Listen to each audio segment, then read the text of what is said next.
வணக்கம். ஃபோஸ்டர்ஸ் ஹெர்கியஸ் வழங்கும் தமிழ்நாடு 360க்கு உங்களை வரவேற்பது நான் சரவணன். தமிழகத்தில் உள்ள அனைத்து மாவட்ட நிகழ்வுகளையும் விரிவாக பார்ப்பதற்கு முன் முதலில் தலைப்புச் செய்திகளை பார்க்கலாம். கன்னியாகுமரியில் 4 வழிச்சாலை அமைக்கும் பணி தீவிரம். 10 அடி ஆழத்திற்கு பள்ளம் தோண்டப்பட்டதால் 5 கிராமங்களுக்கு போக்குவரத்து துண்டிப்பு.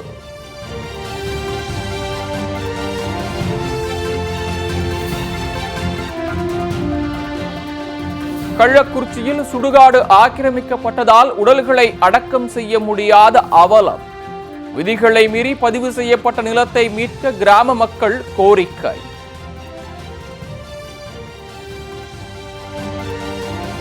சிதம்பரத்தில் ஊராட்சியை நகராட்சியுடன் இணைக்க எதிர்ப்பு.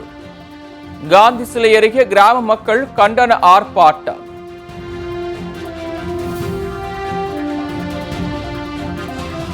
காங்கேயம் அருகே விவசாய தோட்டத்தில் சிறுத்தை தென்பட்டதால் கிராம மக்கள் பீதி.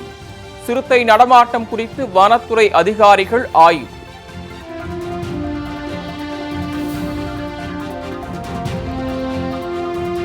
தேனியில் கல்குவாரி உரிமையாளர்கள் சங்கத்தினர் வேலை நிறுத்த போராட்டம். எம்சான், பீசான் மற்றும் ஜல்லிக்கற்களின் விலை அதிகரிக்கும் அபாயம்.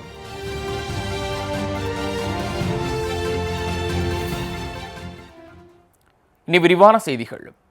கன்னியாகுமரியில் 4 வழிச்சாலை அமைக்கும் பணியால் 5க்கும் மேற்பட்ட கிராம மக்கள் வெளியில் வர முடியாமல் தவித்து வருகின்றனர். கன்னியாகுமரி மாவட்டம் நட்டலம் பகுதியில் 4 வழிச்சாலை அமைக்கும் பணி நடைபெற்று வருகிறது. இதனையொட்டி அப்பகுதியில் 10 அடி ஆழத்திற்கு பள்ளம் தோண்டப்படுகிறது.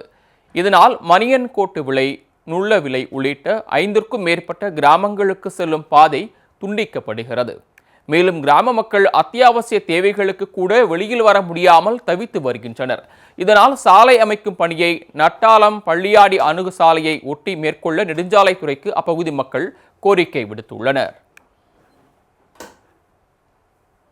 4 வழிச்சாலைக்காக இந்த இடத்த கையகப்படுத்தி இப்போ ஒரு 2 வருஷமாக ரொம்ப ஸ்பீடாக வேலை நடந்துகிட்ருக்கு. அப்போ இதில் எல்லா வேலைக்கும் நாங்கள் ஊருக்காரங்க ஒத்துழைப்பு கொடுத்துட்ருக்கோம். குறிப்பாக இதில் எங்களுடைய லேண்டு தான் இதில் இந்த ஊருக்காரங்களுடைய லேண்டு தான் அதிகமாக இழப்பு இருந்தாலும் நாங்கள் அதனுடைய இழப்புகளை வாங்கிட்டு ஒத்துழைப்பு கொடுத்து வருகிறோம். இந்த பணி இவ்வளோ நாள் 2 நாளுக்கு முன்ன வர எங்கள்கிட்ட சொன்னது என்னென்னா, இந்த பகுதியில் எந்த பக்கசாலை எங்களுக்கு தந்திருக்காங்க, எந்த பாதிப்பும் இல்லாதபடி இந்த வீடுகளுக்கெல்லாம் போக்கு, உங்கள் சபைக்கு போக்கு, ரேஷன் கடைக்கு போக்கு எந்த பாதிப்பும் வராது அப்படின்னு தான் இதுவரை சொல்லி அந்த வேலை தான் நடைபெற்றிருந்தது. ஆனால் நேற்றைய தினம் என்னென்னா, திடீர்னு சொல்லி இந்த வழியெல்லாம் இது பண்ணி இதில் பார்த்திங்கன்னா ஒரு 6 அடி கீழே இருக்குது. இங்கே கீழாடி பார்த்திங்கன்னா ஒரு 10 அடி ஹைட் வித்தியாசம் இருக்குது. இந்த அளவுக்கு மண்ணை எடுத்திருக்காங்க. மண்ணை எடுக்கிறதுனால இந்த வழி இப்போ கட்டாயிருக்கு. கள்ளக்குறிச்சியில் தனி நபருக்கு விற்கப்பட்ட சுடுகாடு மற்றும் குளத்தை மீட்டு தருமாறு தமிழக அரசுக்கு கிராம மக்கள் கோரிக்கை விடுத்துள்ளனர். கள்ளக்குறிச்சி பொற்படக்குறிச்சி கிராமத்தில் ஏராளமான குடும்பங்கள் வசித்து வருகின்றன. இப்பகுதி மக்களின் பயன்பாட்டுக்காக ஊர் எல்லையில் சுடுகாடு ஒன்று அமைந்துள்ளது.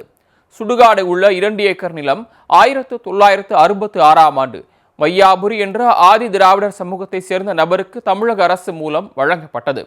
இதனைத் தொடர்ந்து இந்த இடம் விதிகளை மீறி மாற்று சமூகத்தை சேர்ந்த நபருக்கு கிரயம் செய்யப்பட்டதாக கூறப்படுகிறது. நிலத்தை வாங்கிய நபர் கோட்டாட்சியரின் உத்தரவை மீறி பிளாட் போட்டு மற்றொருவருக்கு விற்பனை செய்ததாக தெரிகிறது. இதனால் பொற்படக்குறிச்சி கிராம மக்கள் இறந்தவர்களின் உடலை அடக்கம் செய்ய முடியாமல் தவித்து வருகின்றனர். மேலும் இந்த இடத்தில் உள்ள ஓடையும் மூடப்பட்டு வருவதால் விவசாயத்திற்கு தண்ணீர் கிடைக்காத சூழல் உருவாகியுள்ளது. எனவே ஆக்கிரமிப்பின் பிடியில் உள்ள 2 ஏக்கர் நிலத்தை மீட்டு தருமாறு தமிழக அரசுக்கு அப்பகுதி மக்கள் கோரிக்கை விடுத்துள்ளனர்.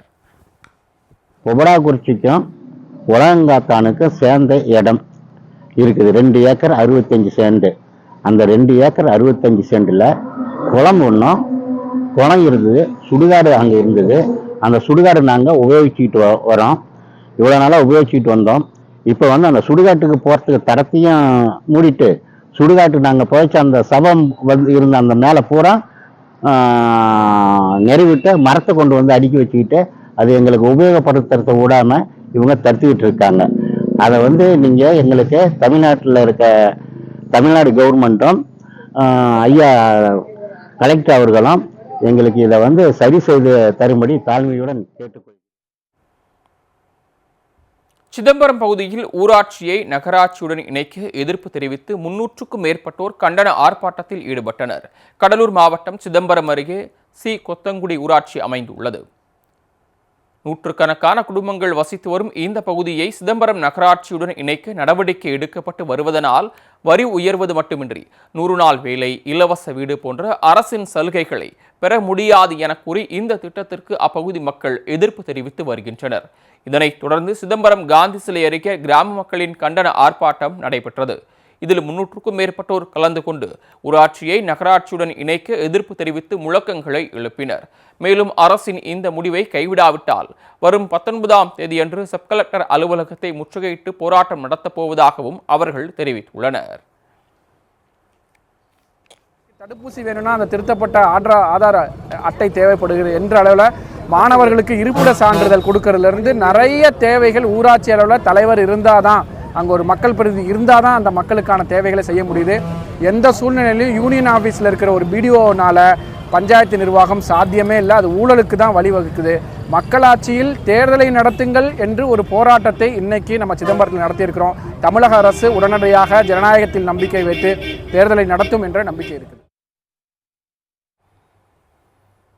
காங்கேயம் அருகே விவசாய தோட்டத்தில் சிறுத்தை தென்பட்டதால் கிராம மக்கள் பீதி அடைந்துள்ளனர். திருப்பூர் மாவட்டம் காங்கேயத்தில் கடந்த ஓராண்டில் மட்டும் சிறுத்தை கடித்து ஏராளமான ஆடுகள் பலியாகியுள்ளன. இந்நிலையில் திட்டுப்பாறை அருகே பரஞ்சேரிவழி பகுதியில் உள்ள தோட்டத்தில் சிறுத்தை ஒன்று இருந்ததாக கூறப்படுகிறது. இதனை பார்த்த தோட்ட உரிமையாளர் கூச்சலிட்ட நிலையில் சிறுத்தை அங்கிருந்து தப்பியது. சிறுத்தை நடமாட்டத்தை அப்பகுதி மக்கள் அச்சத்தில் உறைந்துள்ளனர். நிலையில் அங்கு வனத்துறை அதிகாரிகள் ஆய்வு செய்தனர்.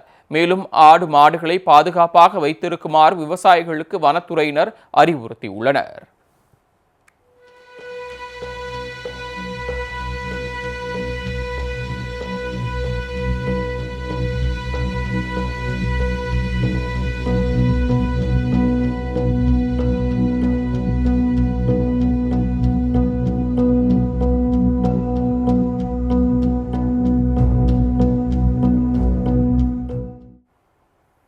கல்குவாரி உரிமையாளர்களின் வேலை நிறுத்தம் காரணமாக எம்சான், பீசான் மற்றும் ஜல்லிக்கற்களின் விலை அதிகரிக்கும் சூழல் உருவாக்கியிருக்கிறது.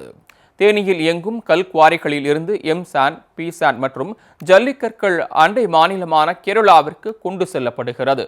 கேரளாவில் கனிம வளங்களுக்கான தேவைகள் அதிகரித்துள்ளதால் அதன் விலை தொடர்ந்து உயர்ந்து வருகிறது. இதனால் தேனியிலும் மணல், ஜல்லிக்கற்களின் விலையும் அதிகரித்து வருகிறது. இதனால் அரசு மற்றும் தனியார் கட்டுமான பணிகள் பாதிக்கப்பட்டு தொழிலாளர்கள் பாதிக்கப்படுகின்றனர். இதனைத் தொடர்ந்து தேனியில் கல்குவாரி உரிமையாளர்கள் வேலைநிறுத்த போராட்டத்தில் ஈடுபட்டனர். கேரளாவுக்கு கனிம வளங்களை கொண்டு செல்வது குறித்து பேச்சுவார்த்தை நடத்தி உரிய நடவடிக்கை எடுக்குமாறு தமிழக அரசுக்கு கல்குவாரி உரிமையாளர்கள் கோரிக்கை விடுத்துள்ளனர். கேரளாவிற்கு அதிக முன்னுரிமை கொடுத்து ஏற்றுமதி செய்யப்படுவதால் கனிம வளங்கள் நம்ம தமிழக ஒப்பந்ததாரர்களுக்கு கிடைப்பது அரிதாக இருக்கிறது. இதன் மீது தமிழக அரசு உடனடியாக நடவடிக்கை எடுத்து இந்த விலைவாசி ஏற்றத்தை தடுக்குமாறு கேட்டுக்கொள்கிறோம். கன்னியாகுமரியில் மீனவர்களின் வலையில் சிக்கிய மஞ்சள் பாறை மீன்கள் 75 லட்சம் ரூபாய்க்கு விற்பனை ஆகியிருக்கின்றன. கன்னியாகுமரி மாவட்டம் கொட்டில்பாடு, குளச்சல் ஆகிய பகுதிகளைச் சேர்ந்த மீனவர்கள் சிறிய ஃபைபர் படகுகளில் கடலுக்கு சென்று மீன்பிடித்து வருகின்றனர். இந்நிலையில் கொட்டில்பாடு மீனவ கிராமத்தைச் சேர்ந்த ஜேசிலன், லெப்பன்ஸ் ஆகிய இருவரும் வழக்கம் போல மீன்பிடிக்க சென்றனர். அப்போது மீன்கள் ஏதும் கிடைக்காததால் வெறும் கையுடன் கரைக்கு திரும்பிய அவர்கள் மீண்டும் ஒரு முறை வலையை கடலில் வீசியுள்ளனர். அதில் உயரக மஞ்சள் பாறை மீன்கள் கொத்து கொத்தாக சிக்கியுள்ளன. இந்த தகவலை அறிந்து வந்த வியாபாரிகள் போட்டி போட்டுக்கொண்டு மஞ்சள் பாறை மீன்களை ஏலத்தில் எடுத்தனர். ஒட்டுமொத்தமாக சேர்த்து மீன்கள் 75 லட்சம் ரூபாய்க்கு ஏலம் போனதால் மீனவர்களின் வாழ்க்கை ஒரே நாளில் மாறியது.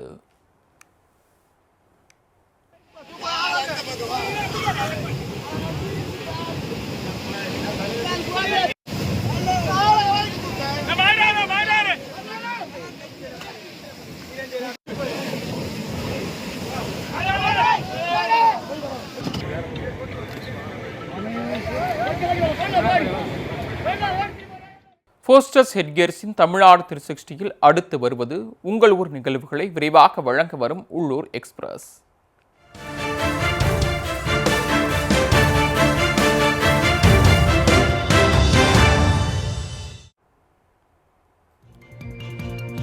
ராமநாதபுரத்தில் வீடுகளை இடித்து புதிய மேம்பாலம் அமைக்க எதிர்ப்பு தெரிவித்து கிராம மக்கள் மாவட்ட ஆட்சியர் அலுவலகத்தில் காத்திருப்பு போராட்டத்தில் ஈடுபட்டனர். செவ்வூர் கிராமத்தில் 500க்கும் மேற்பட்ட குடும்பங்கள் வசித்து வருகின்றன. வைகை ஆற்றின் நடுவே புதிய மேம்பாலம் அமைக்க இந்த கிராமத்தில் உள்ள 50க்கும் மேற்பட்ட வீடுகளை இடிக்க அதிகாரிகள் முடிவு செய்துள்ளனர். இதனால் ஆட்சியர் அலுவலகத்தில் காத்திருப்பு போராட்டத்தில் ஈடுபட்ட செவ்வூர் கிராம மக்கள் மேம்பால திட்டத்தை மாற்று வழியில் செயல்படுத்துமாறு தமிழக அரசுக்கு கோரிக்கை விடுத்துள்ளனர்.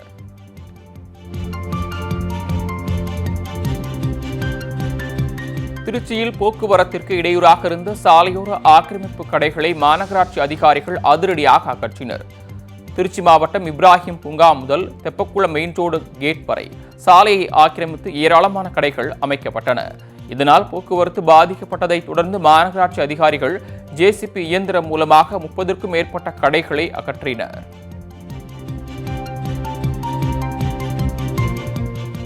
ஓமலூர் அருகே கரும்பு தோட்டத்தில் மின்கசிவு ஏற்பட்ட சம்பவத்தின் விவசாயியின் துரித செயலால் கரும்பு தோட்டம் தப்பியது.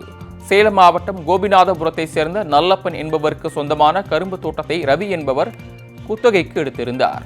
இந்நிலையில் பலத்த காற்றின் காரணமாக மின்கம்பி அருந்து மின்கசிவு ஏற்பட்டதால் கரும்பு தோட்டம் தீப்பிடித்தது. இதனை கண்ட விவசாயி அவசர நடவடிக்கையில் இறங்கி தீ விபத்தை சாமர்த்தியமாக தடுத்தார். இதன் மூலம் 5 ஏக்கர் கரும்பு தோட்டம் தீ விபத்தில் இருந்து தப்பியது. இதனிடையே பழுதடைந்த மின்கம்பிகளை அகற்றி புதிய மின்கம்பிகளை அகற்றுமாறு அமைத்து தருமாறு அப்போது விவசாயிகள் கோரிக்கை விடுத்துள்ளனர்.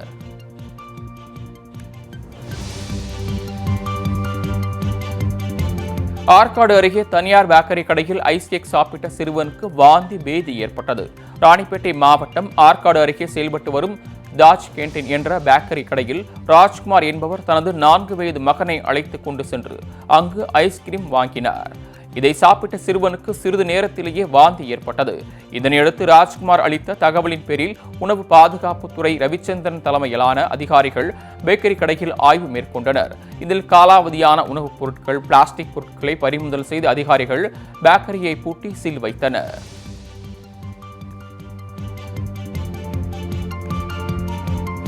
தேயிலை தூள் விற்பனையில் குன்னூரில் கடந்த வாரத்தை விட இந்த வாரம் 18.75 கோடி ரூபாய் வருமானம் அதிகரித்துள்ளதாக தேயிலை ஏல மையங்கள் தெரிவித்துள்ளது. தென்னிந்தியாவில் 4 தேயிலை தூள் ஏல மையங்கள் உள்ளன. இதில் நீலகிரி மாவட்டம் குன்னூரில் உள்ள CCTA ஏல மையத்திற்கு இலை ரகம், டஸ்ட் ரகம் என மொத்தம் 16.7 லட்சம் கிலோ தேயிலை தூள் விற்பனைக்கு வந்தது. இதில் 14.55 லட்சம் கிலோ விற்பனையானது. இதில் சராசரியாக கிலோ ஒன்றுக்கு 119.86 பைசா விலை கிடைத்தது. இதேபோல கூட்டுறவு தொழிற்சாலைகளில் தயாரிக்கப்படும் தேயிலை தூள்கள் விற்பனையில் தனியாரை விட 5 லட்சம் ரூபாய் வருமானம் அதிகரித்துள்ளதும் குறிப்பிடத்தக்கது.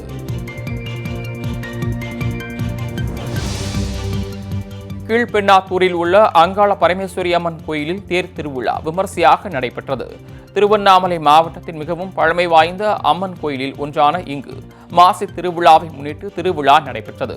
பக்தர்கள் அம்மன் அலங்காரத்துடன் வீதி உலா வருதல், மயான கொள்ளை, வல்லான கண்டி சம்ஹாரம் உள்ளிட்ட நிகழ்ச்சிகள் நடைபெற்றது. மேலும் கரகாட்டம், கட்டைக்கால் ஆட்டம் இவற்றோடு பக்தர்கள் சிவன், கருப்பசாமி உள்ளிட்ட வேடங்கள் அணிந்து நடனமாடினர். ஏராளமான பக்தர்கள் இதில் கலந்து கொண்டு வேண்டுதல் வைத்து திருத்தேரை வடம் பிடித்து இழுத்தனர்.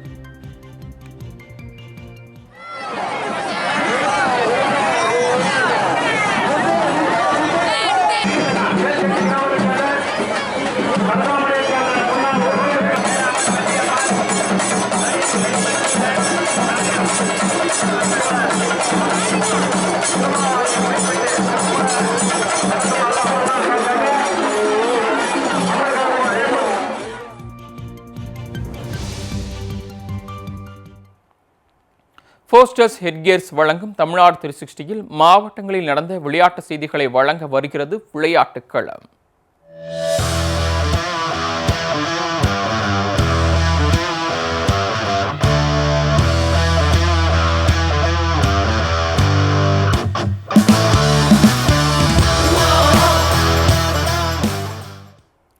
விருத்தாச்சலத்தில் தனியார் பள்ளி மாணவர்கள் சிலம்பம் சுற்றுவது போன்ற வடிவில் நின்று உலக சாதனை முயற்சியில் ஈடுபட்டனர். கடலூர் மாவட்டம் விருத்தாச்சலத்தில் உள்ள தனியார் பள்ளியில் வீரதீரா 2025 என்ற பெயரில் இந்த சாதனை நிகழ்ச்சி நடைபெற்றது. இதில் 500க்கும் மேற்பட்ட மாணவ மாணவியர் சிலம்பம் சுற்றும் நபரை போன்ற உருவத்தை வடிவமைத்தவாறு நின்று அனைவரது கவனத்தையும் ஈர்த்தனர்.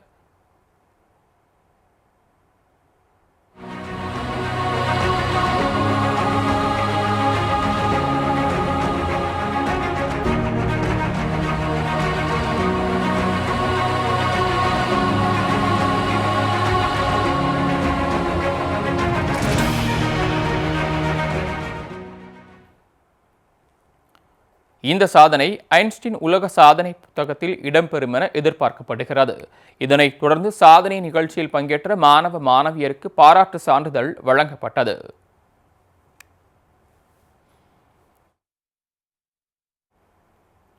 ஆம்பூர் அருகே எருது விடும் விழாவில் முதலிடம் பிடித்த காளையின் உரிமையாளருக்கு 1,25,000 ரூபாய் ரொக்க பரிசு வழங்கப்பட்டது. திருப்பத்தூர் மாவட்டம் வீரங்குப்பம் கிராமத்தில் எருது விடும் விழா விமர்சையாக நடைபெற்றது. இந்த போட்டியில் பங்கேற்க திருப்பத்தூர், ராணிப்பேட்டை, கிருஷ்ணகிரி, திருவண்ணாமலை, தருமபுரி உள்ளிட்ட பல்வேறு மாவட்டங்களைச் சேர்ந்த 200க்கும் மேற்பட்ட காளைகள் அழைத்து வரப்பட்டன. இப்போட்டியை ஆம்பூர் எம்எல்ஏ விஸ்வநாதன் கொடியசைத்து தொடங்கி வைத்த நிலையில் காளைகள் இலக்கை நோக்கி மின்னல் வேகத்தில் ஓடின.